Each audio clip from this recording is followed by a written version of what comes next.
apakah resipi kejayaan?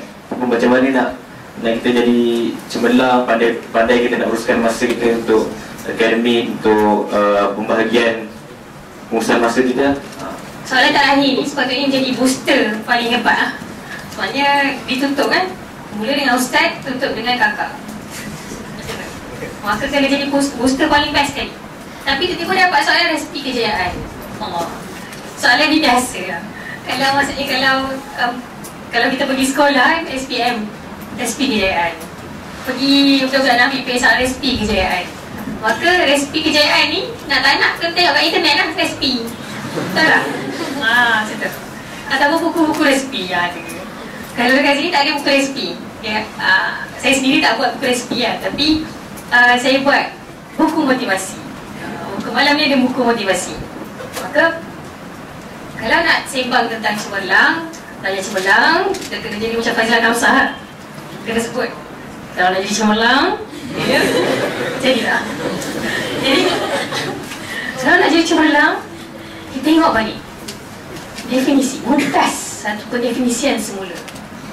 Dah jadi Faizal Kamsah ni, maka cemerlang, apa definisi cemerlang yang kita nak sebenarnya? Saya akan balik semula pada Tun Hassan ni. Tak jadi dah Faizal Kamsah, buat nama Siti Khadijah. Gitu. Jadi definisi sebenar, dia kalau nak tanya lah, tak nak jawab, Suhaila, bagi Suhaila sendiri, apa definisi cemerlang yang Suhaila rasa pada diri Suhaila? Silakan. Dengan semangat je bagi tahu kawan-kawan, share. Tadi Ustaz dah beritahu dah jawapan dia sebenarnya. Ulangi balik. Ke terpotong juga? Tak? Ya.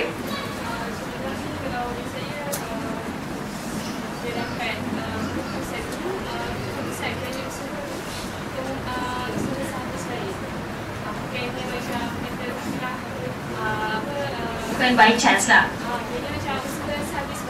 Usaha habis baik. Tawakal pada Allah. Tepat sekali. Berikan tepukan. Sesangat malam ni, 15 kali ni kena bangun semua. Jangan tidur. Mesti motivasi kita bakal berakhir. Maka definisi cemerlang tadi Ustaz dah sebutkan. Kira kalau di awal tadi kita cakap mumtaz atas kertas, mumtaz sasiah, mumtaz akhlak, mumtaz usaha. Tapi Ustaz sebut tadi komplimen itu mumtaz dunia, mumtaz akhirat. Yang mana bila kita jadi hamba Allah, bukan jadi hamba Allah hanya pada waktu exam, ataupun hanya jadi hamba Allah pada waktu kita memerlukan Allah sahaja. Maka kita jadi hamba Allah pada setiap masa. Maka cemerlang yang akan nak bawa pada hari ini adalah cemerlang daripada semua aspek. Maksudnya cemerlang daripada segi kertasnya, InsyaAllah kalau boleh usaha kita terbaik. Daripada segi asasiah dan akhlaknya, dari segi apa lagi? Dari segi ibadah kita, dari segi penghambaan kita pada Allah, semuanya mumtaz. Maka bila kita fikir, kita letakkan matlamat kita mumtaz ni daripada semua sudut, maka inilah orang kata apa? Mumtaz yang abadi. Ini yang sebenarnya kita nak grab dalam hidup kita. Maka tak perlulah nak cakap, tak perlu saya nak cakap apa resipi kejayaan dia. Sebab Ustaz dah sebut tadi. Jadi kalau nak jadi hamba yang baik, macam mana nak jadi hamba yang baik? Tengok amal ibadah kita, cek balik.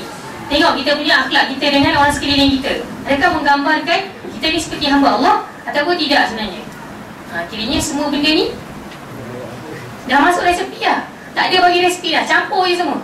Campur jadi kari, campur je jadi apa lagi? Jadi rojak, kan? Kalau campur semua jadi rojak lah. Teringat bazar semalam sebenarnya. Sedap lagi. Macam tu. Jadi kalau yang akan nak tekan, yang saya nak tekan pada hari ini dah, bagaimana seorang pelajar cemerlang tu dia boleh bijak menguruskan masa. Kita semua ada 24 jam, betul tak?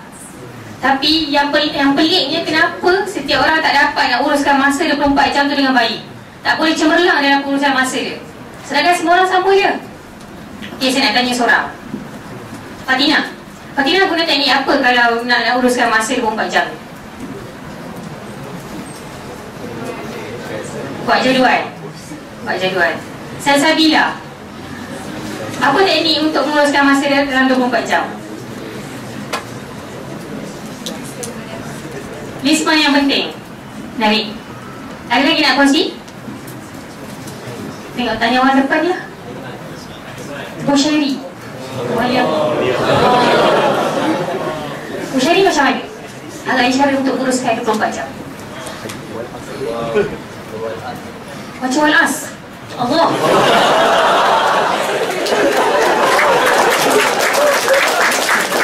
Tak senang duduk gitu. Tak senang duduk. Masa nak bangun dah keluar sekarang. Wal-as. Innal insana lafi khusr. Ya Allah, inilah sebenarnya rahsia kejayaan pelajar semalam kita. Ya Allah. Maka di sini nak bawa, saya nak bawakan dua perkataan.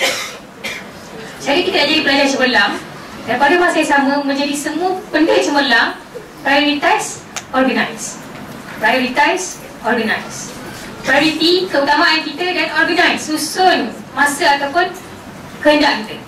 Maka bila ada dua perkara ni kita letak atas sekali dalam setiap hari kita, maka tak perlu jadual, tak perlu apa-apa teknik pun, tapi kena baca wal-asr. Betul lah. Itu tak tinggal. Okay.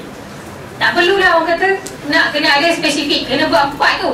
Important, not important, urgent, not urgent dan sebagainya. Kita tahu kita nak susun macam mana. Even dunia akademik sekalipun.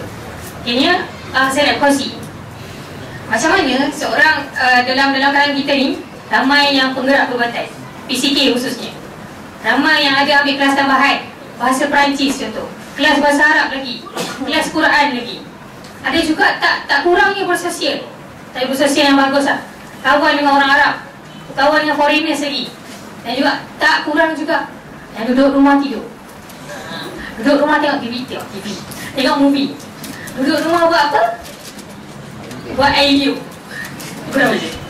Maka orang-orang sebegini, kayaknya saya tak nak sebut lah. Kalau macam orang yang kat rumah ni apa, Allahu'alam, itu kita kena kejutkan dia daripada tidur. Maka orang yang sibuk-sibuk ni, apa yang kena buat letak kat atas dia. Prioritize, organize. Akademi, kerja, kelas. Maka yang mana urgent, yang mana penting letak atas. Buat dulu.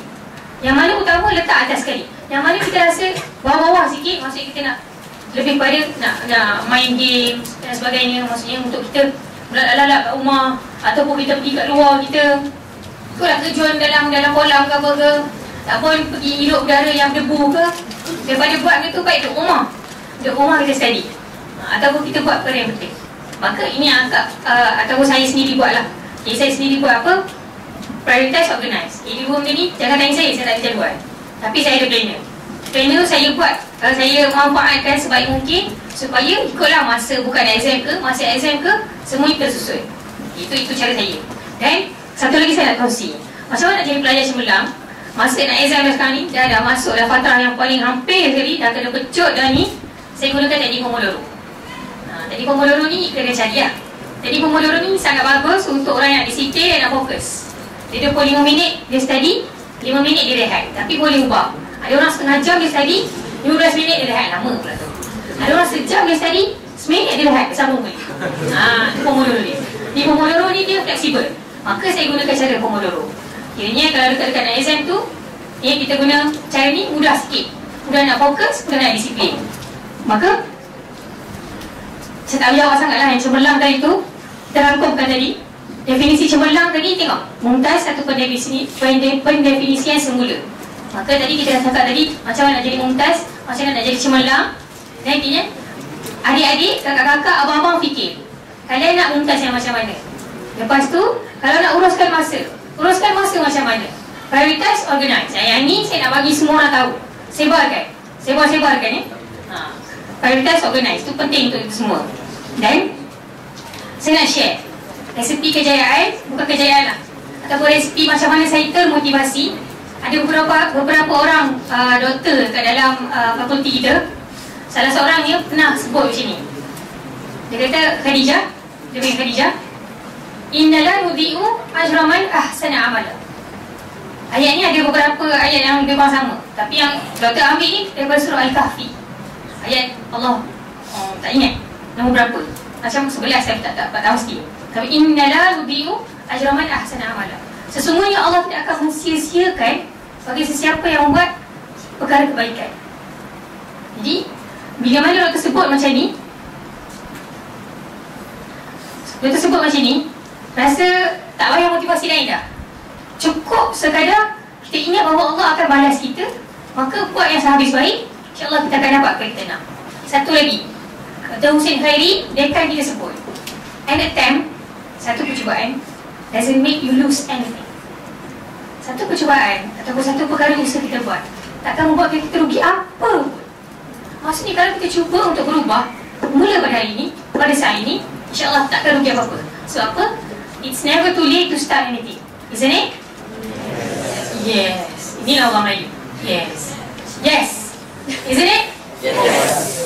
Inilah motivasi kita mahu kan? Ingat itu. Setakat itu saja motivasi kita pada hari ini. Berjumpa lagi pada rancangan-rancangan yang lain, insyaAllah. Saya serahkan kepada adik saya.